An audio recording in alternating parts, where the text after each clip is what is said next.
Good morning, people. How are you doing? I'm Scott. Bo is behind me. There is a co-pilot. Ah, you can see a little head there. She looks so impressed with me, doesn't she? She's like, God, I wish I was bigger. I could kill that fat motherfucker. How you doing? That's cricket. Hi. Today is the 23rd day of September 2022. It's early in the morning. There goes Bo. Friday. Nuclear war. That's the big thing now. Ooh, nuclear war. There's going to be a nuclear war. Let me just start off right off the bat. Unlike so many other clickbaity sites and fear mongers and doom porn fucking purveyors out there, there's going to be no nuclear war between the United States and Russia over Ukraine. Now, this guy, speaking of doom porn purveyors, spent 17 minutes and 40 seconds basically lying to his audience. And he's lying to them because he's only telling them part of the story. He's called controlled opposition. He's talking about this new development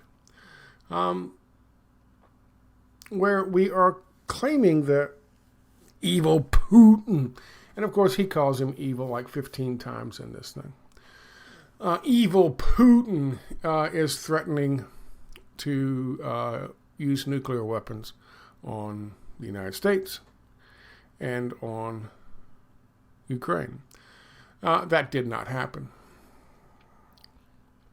He does mention the fact, to his credit, which is what controlled opposition means. He does mention the fact that Putin has only issued a statement about defending their own territorial integrity after a senior aide to President Zelensky issued that statement there. The other nuclear states need to say very firmly that as soon as Russia even thinks about carrying out nuclear strikes on foreign territory, in this case the territory of Ukraine, there will be swift retaliatory nuclear strikes to destroy the nuclear launch sites in Russia. That's not a retaliatory strike. That's a preemptive strike. If they've already launched nuclear weapons at Ukraine, that means their nuclear sites are useless because they'd have to empty them, knowing full well that there would be retaliatory strikes coming from the U.S. So, he's talking about preemptive strikes. He also mentions in here how people like Lindsey Graham and Hillary Clinton are all working on this bipartisan project to pretend as if Russia is going to use some kind of nuclear strike against Ukraine. Yes, Russia has mobilized their forces, some of their forces, a small amount of their fucking forces. They've called up some of the reserves because they are expecting problems from Ukraine when these four territories in Ukraine, in the southeastern part of Ukraine, have their referendums to put to the question to their people: should we become part of Russia or remain with Ukraine? Obviously, they're going to go with the country that's not bombing them, that's not killing them, that's not taking them and taping them to telephone poles and pulling their pants down in public. That's not run by, Nazis. And so, those referendums are starting now, today. Eva Barrett mentioned that she was at one of them, and she was observing, and they seemed relatively peaceful at the moment. I would be shocked if there wasn't some fucking shelling done by the Ukrainians and the Nazis to stop them to do that, but we'll see what happens. So they have prepared, Russia is preparing for potentially an acceleration of the conflict there. Now, he also, Tucker, mentioned the fact that he started off this thing, this show, this segment, talking about the fact that there was an agreement tentatively reached between Zelensky and Putin. And back in April, we all knew this. It wasn't as much of a secret as Tucker would have you believe it was. To end the conflict.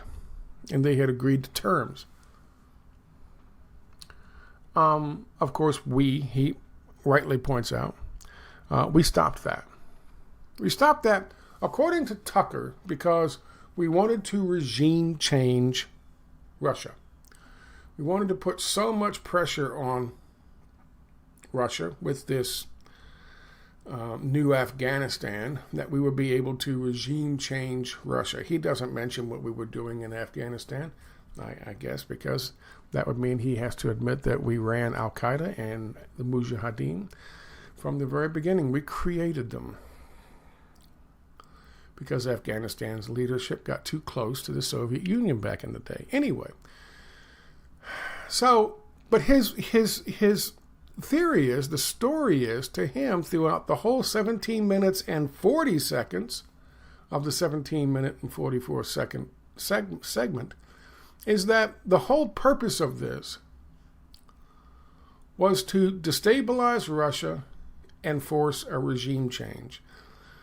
In the beginning of this, back in January and early February, I kind of thought that's where they were going with this as well. However, as we have seen from the sanctions and then the use of the sanctions as an excuse to cause pain and suffering to the people of the West, it became clearer to me that the purpose of this was never really to cause a regime change in Russia, because, of course, they wouldn't be able to do that.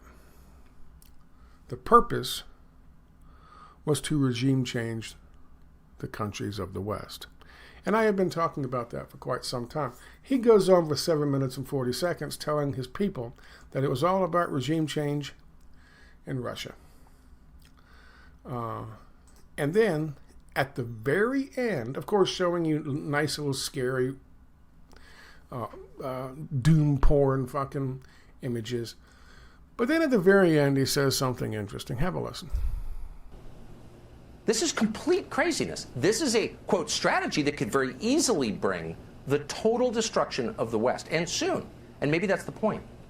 And maybe that's the point. Total destruction of the West. And maybe that's the point. Well, yes, indeed it is. Let me show you something. You'll get a kick out of this. We'll get to that in a minute. And that. And that. This is a map of the nation states that back the sanctions placed on Russia.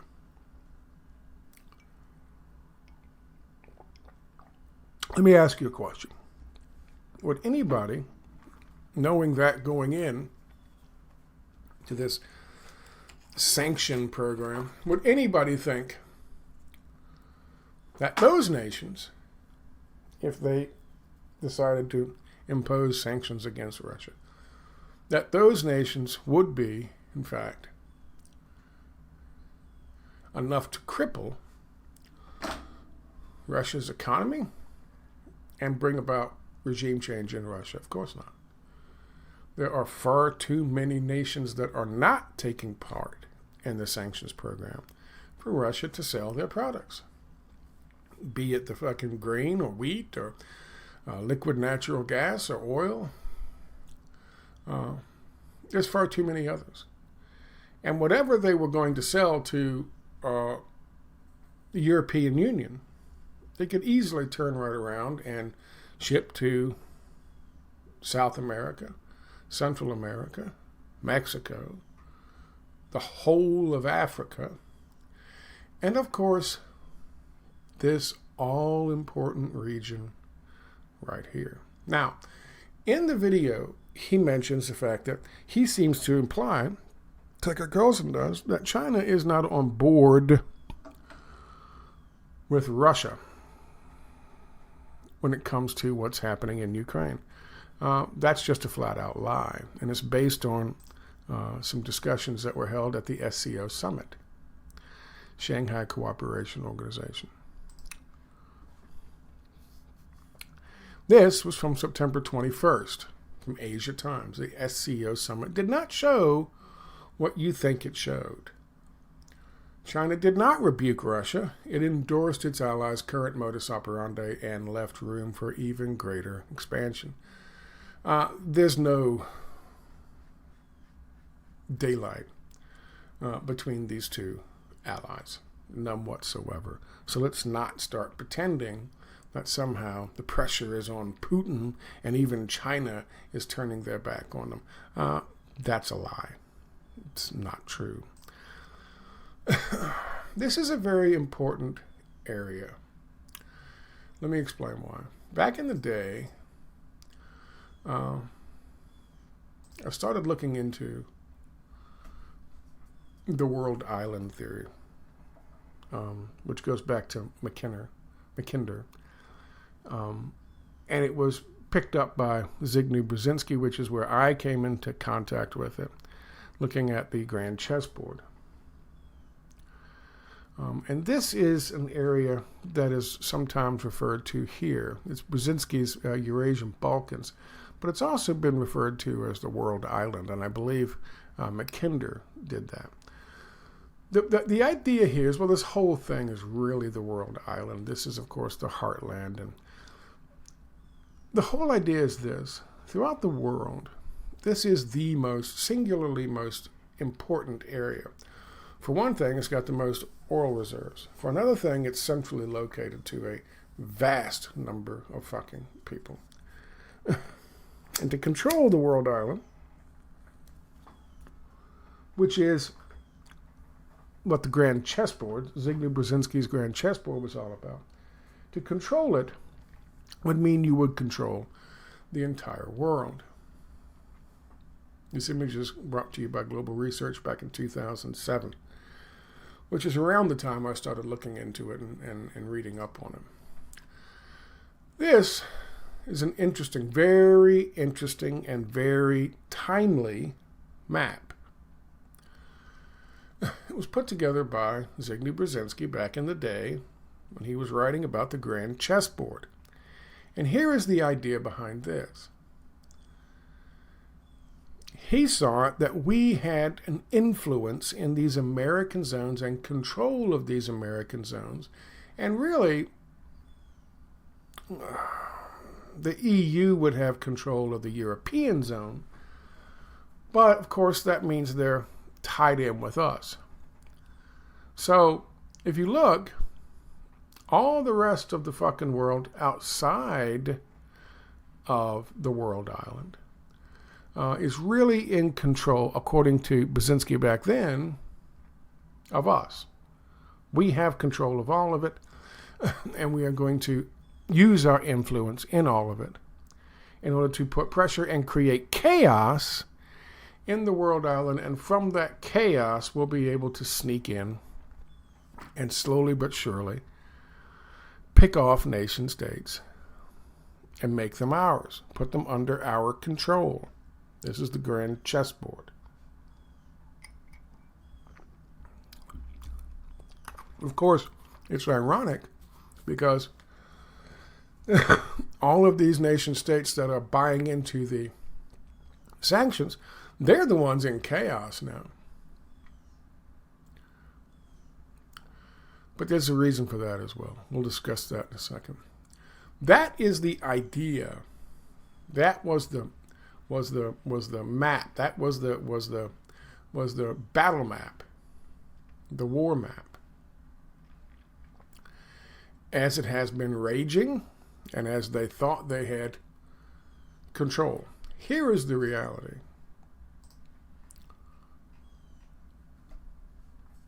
Notice anything that's different? This whole sanctions program is a dividing line. It's a dividing line of who is going to fucking stand with whom. And again, if you need a better definition, this is the Shanghai Cooperation Organization, the meeting that took place last week, in which the president of China met with the president of Russia, and they reaffirmed their commitment to each other. It also just happens to be the world island.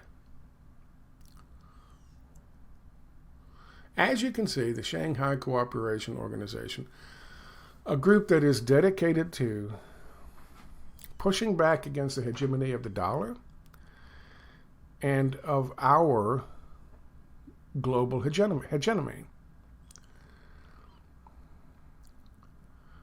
And as you can see there, the member states are 1, 2, 3, 4, 5, 6, 7, 8. They are in light blue. With the largest nations in the world, China, Russia, India, Pakistan, in terms of population. But they also have many observer states: Mongolia, Afghanistan, Iran, Belarus. This is Belarus way up here on the other side of Ukraine. As we are drawing a line in the sand, globally speaking, for a potential World War III, this is what we stand up against. And this is what is basically on our side. The uselessness of Europe, Canada, Australia, Japan. Japan, who's just now starting to rebuild their military.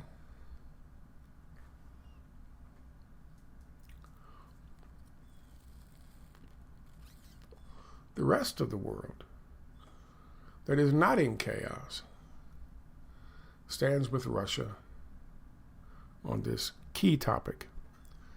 This is the conflict. This is the conflict as it is.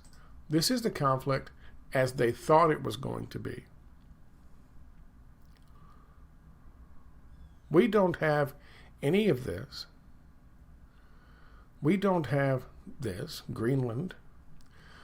A good part of Europe we don't have. And we certainly don't have Mexico, Central America, and South America, or any of the African nations standing with us in this conflict.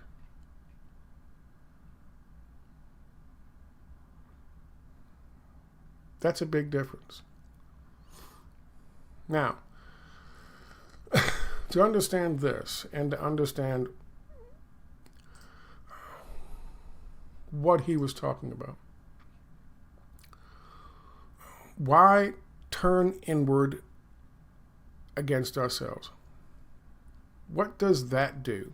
Destabilizing the Westernized countries, the ones who are on board with this, the ones who are on board with the sanction regime. Why destabilize us? Well,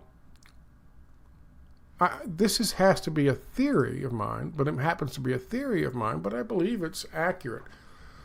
As our democracies stand right now, there are certain things that you have to go through in order to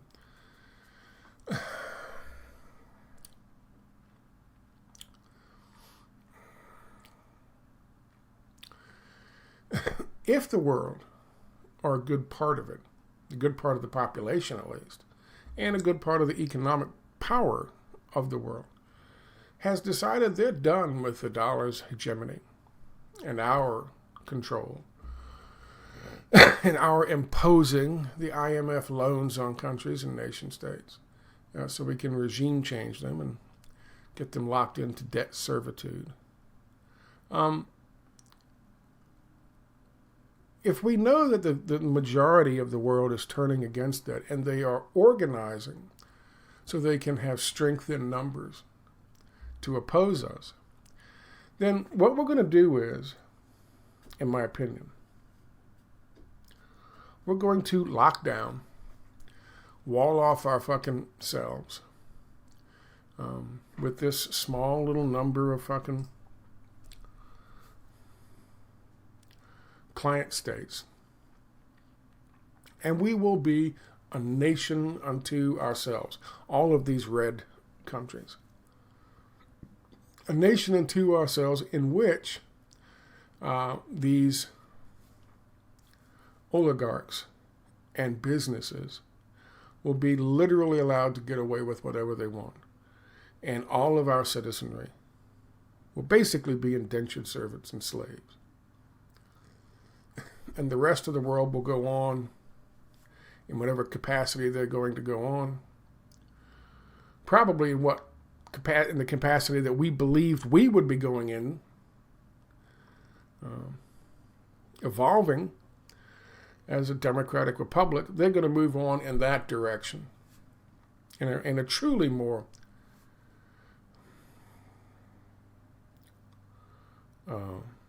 equal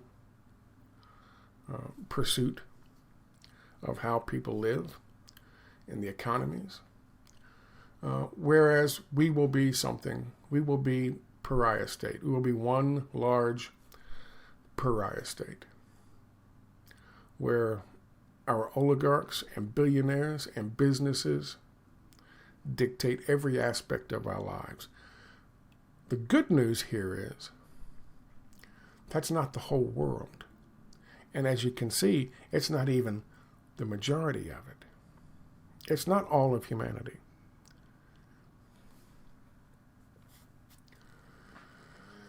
If they can't impose this on the entirety of the world, which is what they want, and they know their system, their Ponzi scheme of economic ideology, this neoliberal free market ideology of theirs, is going to collapse and they are going to lose out. What they're afraid of is that the ideas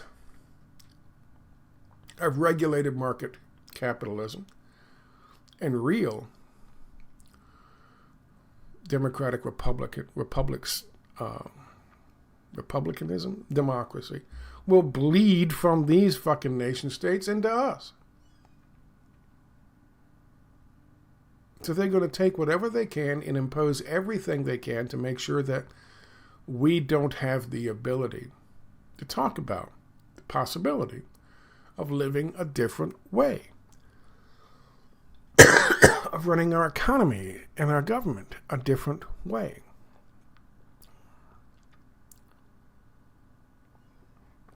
We are a diseased state. And the rest of the world doesn't want our sickness anymore. That's the way I see this. Now, just to give you a better understanding, there's a guy here, obviously, it's LaRouche organization, I know, but just listen to what he has to say for a second. And then a new bubble that's being created. Where do you think the money's going? It's going into this carbon trading, a new green bubble, which BlackRock estimates could be as much as $130 trillion. And so there's another bubble that they're creating. And we've talked about this. I've talked about this. I did this years ago, talking about the carbon markets. We talked about carbon markets yesterday and what a scam it was then. And believe it or not, it failed in the first two nations they tried it. I think it was Australia and somewhere in Europe. And it was a massive failure. It was a huge fucking scheme. I thought it was over and done with. Turns out I was wrong. They have been pumping money into carbon credit marketplace, which is basically just a massive derivative scam. They have been pumping trillions and trillions and trillions of dollars into this quietly. for the last couple of years.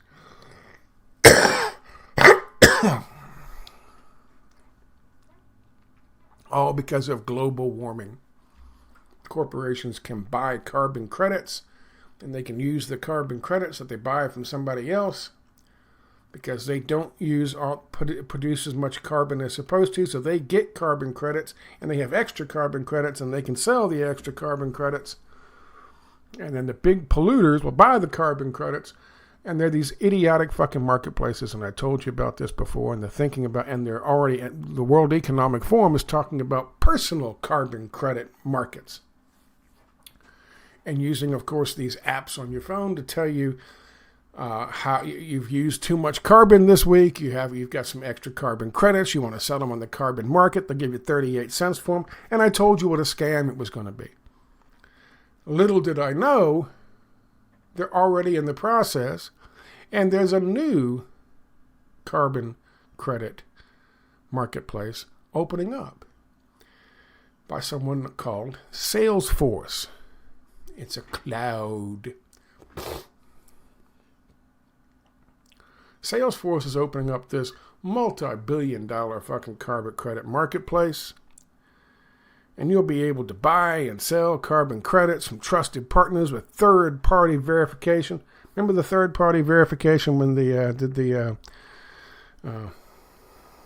subprime mortgage loans? The third-party verification, the independent third-party verification, gave them AAA ratings. Same thing. It's a massive fucking bubble. And just like he said, this massive bubble is going to burst. And when it does, we're talking $100 trillion worth of fucking bubble. It'll crush economies. What economies? Economies all over places like, I don't know, the red states. And send them into a tailspin. And from that tailspin, they'll be able to create something new. Brought to you by your friends at the World Economic Forum. Salesforce.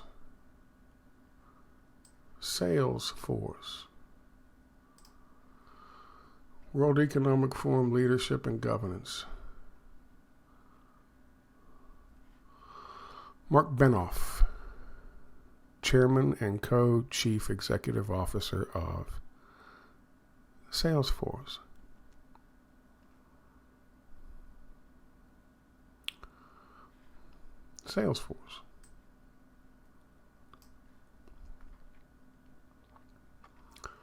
This is part of their scam. Part of their scam is to create these carbon credit markets based on the scam of global warming, to create this massive fucking bubble, and then to rupture it, which will collapse our economy, put lots of people out of work. All of a sudden, he's going to jack up. Chairman Powell will jack up to fight the fucking inflation. He will jack up the fucking prime interest rates to 20%, 21%. We will look at another Great Depression. And that will be the crisis of all crises. That'll be on the scale of fucking global, of COVID-19. That will shutter businesses. That'll put people out of work, put people on bread lines, put people on those fucking guaranteed personal income things, or whatever they were talking about, to give people $1,000 a month or some shit just to keep them alive until they can rebuild. And they'll rebuild in the model of the Great Reset, their stakeholder capitalism plan, which will turn basically the red states into plantations. It'll be the ultimate expression of neoliberal free market ideology.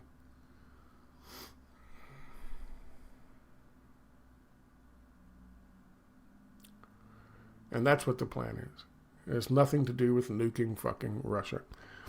Never has. Never will.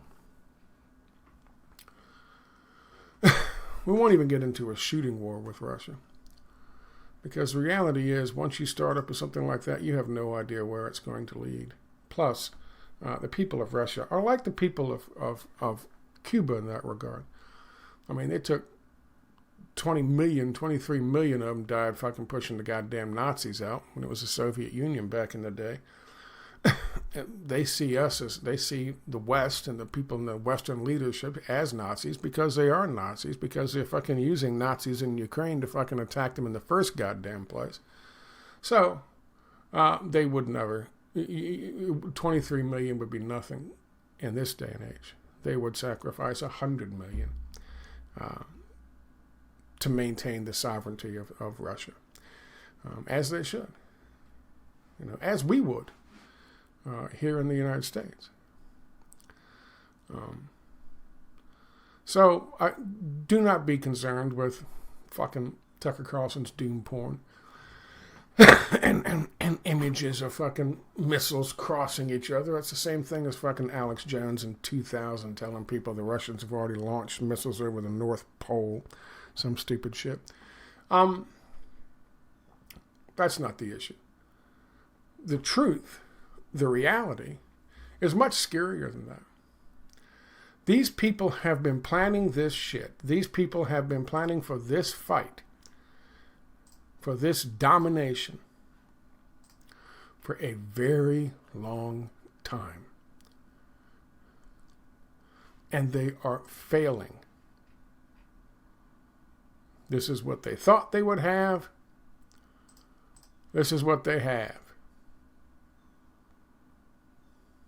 And the key part of all of it, what they called the world island back in the day, is on the other side. They are desperate. And desperate people defending what they have, what they've stolen, will do almost anything to keep it. That's the concern. That's the issue.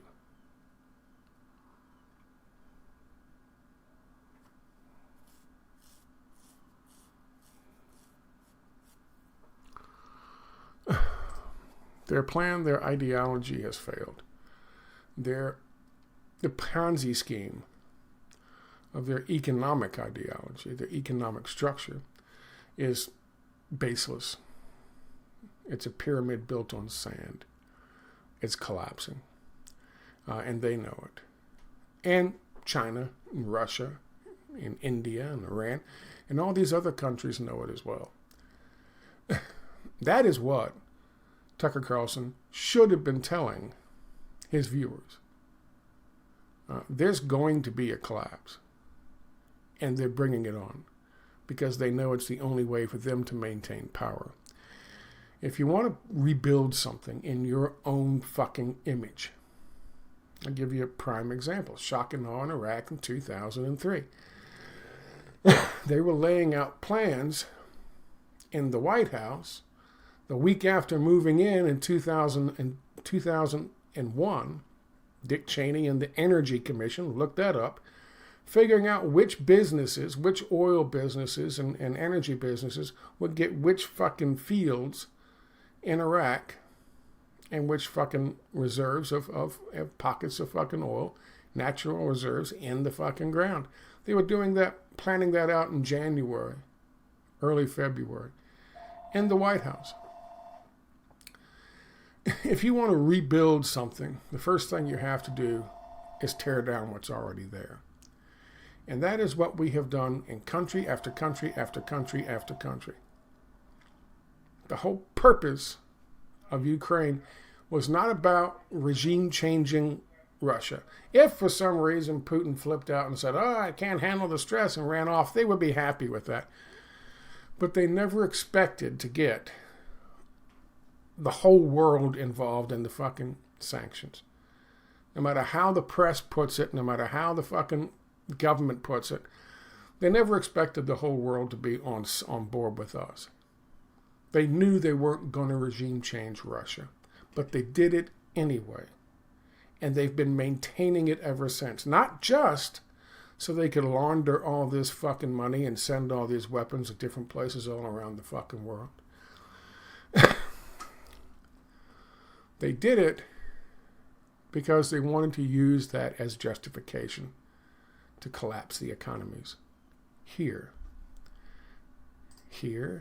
and in Canada, and in Europe, and in Australia, and in Japan. Because in order to build something new, you have to destroy what's already there. That's the whole fucking point of Ukraine. And that's why they can't stop. They can't let Ukraine stop. That's why Hillary Clinton loves Zelensky. That's why all these idiotic fucking celebrities are going to visit Zelensky. That's why Lindsey Graham loves Zelensky. That's why all Congress, he's saying this is crazy. Tucker Carlson is saying this is crazy. How are these people doing this? Why is Congress all on board with this? Congress is all on board with this, boys and girls, because of the major fucking corporations from the World Economic Forum and the IMF and the World Bank and the central banks of the world and the central bankers of the world. They need us to transition. And what the corporations want, and what the fucking oligarchs want, and what the fucking banks want, and what the central banks want, Congress will give them, and they will give them happily, and act as if they are heroic for doing it, standing up for democracy. We're standing up for democracy in Ukraine, but in reality, they're setting the stage to destroy it here in the United States, in Australia, in the United Kingdom, in Europe, and in Canada. And it's just that simple. I thank you for your time. Have a good Friday.